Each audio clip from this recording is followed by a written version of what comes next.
This here is a pre-refresh Model X. I think it's a 2016, since it's also missing those fender cameras. It's in the black exterior, but it's kind of a metallic black, I think. The front of this Model X, we have the headlights that does look pretty similar to the 2022 headlights. There's the fog lights, the chrome T with the chrome outline. Currently has winter tires on it. They're Nokian Hakapolita R2 SUV, 265 50 R19. The chrome on the black one I think looks much nicer than it did on the blue Model X that I reviewed earlier. This is a loaner vehicle from Calgary Tesla while they were servicing my 2022 Model X as well as the 2021 Tesla Model 3. It has the walkway unlock on. There's a grab over here to close the door manually, or you can just pull this and it will do it for you.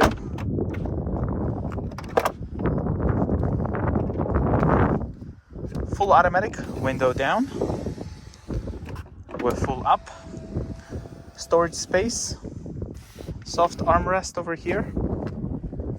Piano black for the seats, and it is power adjustable with lumbar support, and these headrests are also adjustable.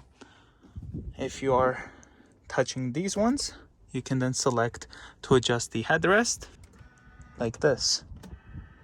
You can't do that on the 2022. Pushing the button and stepping away, it will open up the Falcon wing door. This is a 6-seater. It's got the power seats here for the second row. Seems like that's how you recline it. Model X. Pushing this button here will move forward the passenger seat as well as the second row seats to make getting in the rear much easier. Here at the back, I could go on a very short trip. Let's see what happens. Okay, so I touched my leg and then it stopped. I mean, if I'm sitting like this, I might be comfortable. It's kind of what it looks like. I mean, I have quite a bit of headroom. The glass is above my head. It's mainly the knee room that makes this uncomfortable here. Little window here, and you also have these lights that are touch, just like my 2022. Just missing the speakers from the ceiling. 2 cup holders. Let's kind of get here in the second row and see how it is there. I definitely do not like the piano black. I'm glad they moved away from it. I mean, I would like to move the seat even further back. Maybe something like this, but then someone else in the back is totally not comfortable.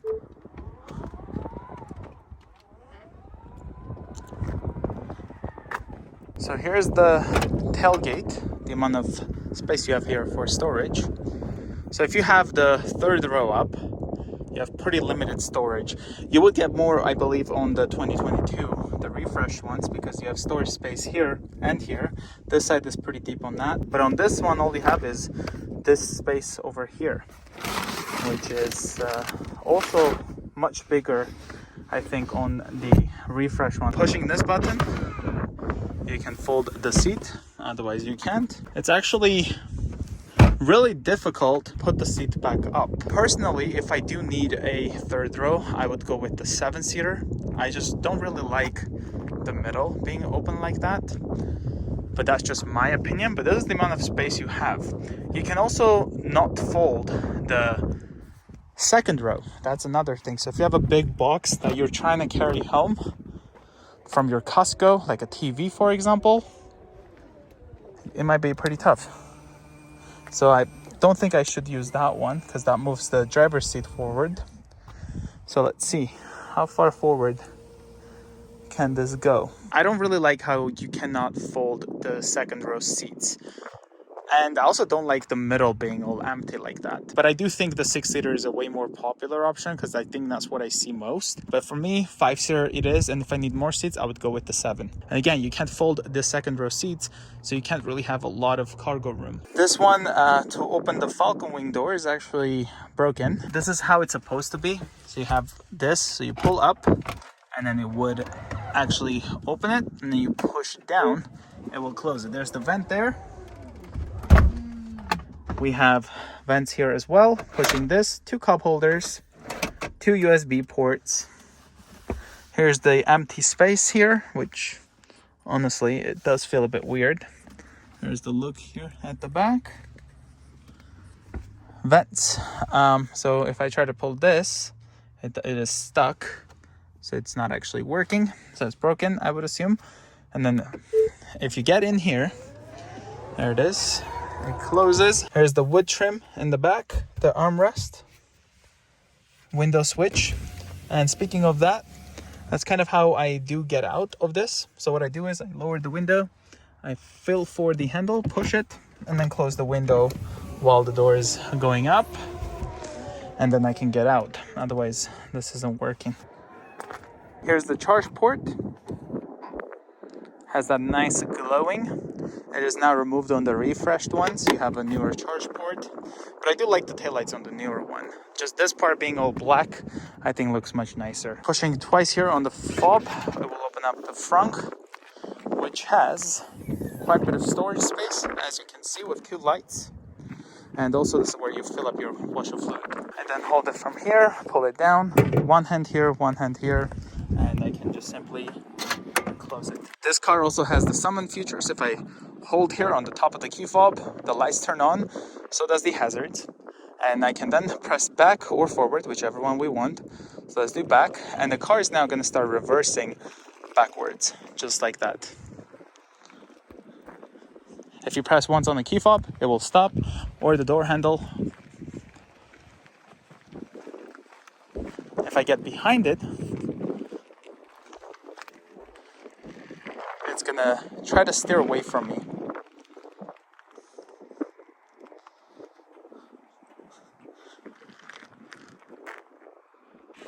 And I think I scared it away. Let's hold it again. Push the button.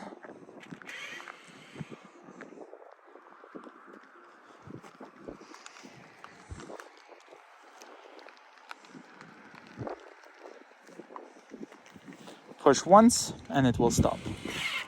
Just like that. Using the key fob, I can also press twice to unlock the car as well as open the driver's door. Press 2 more times, we'll open up the passenger door.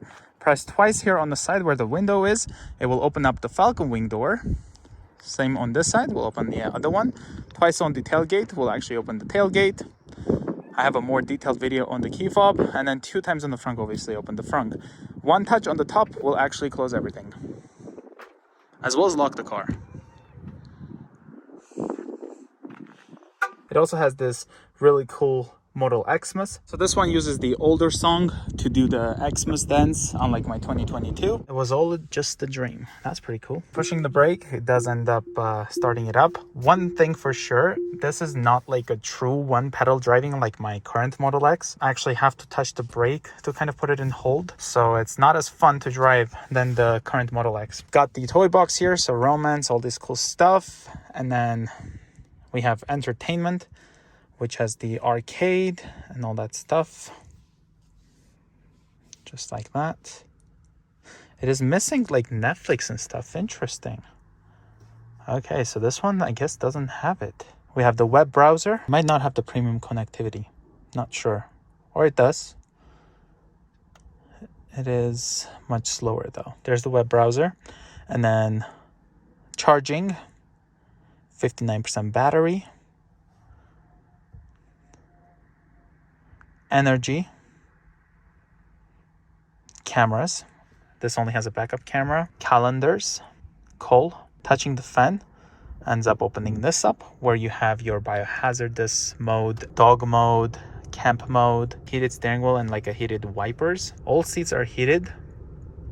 You can also schedule it. Front and rear defrosters, the volume. Touching here opens up the vehicle. So you have quick menu here. You can open up the passenger door whenever you want.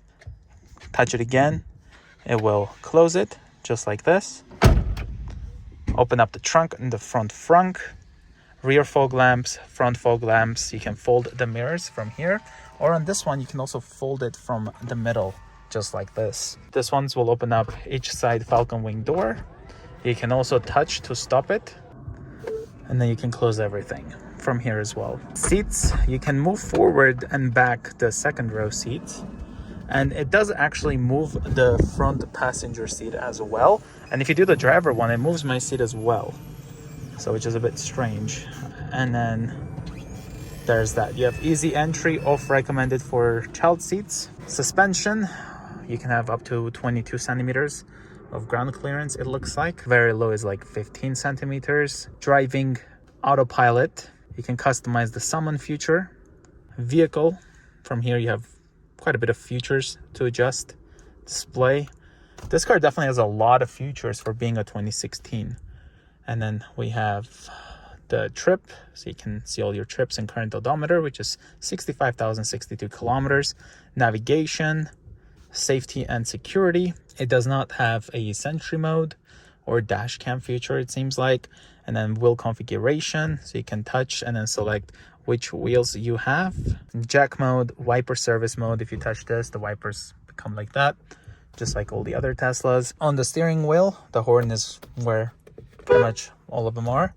Volume up and down, next track, back track, talk to the car, just like that. And then here, you can actually go back and then adjust like temperature and stuff like that from here, or see your fan speed, recent call contacts.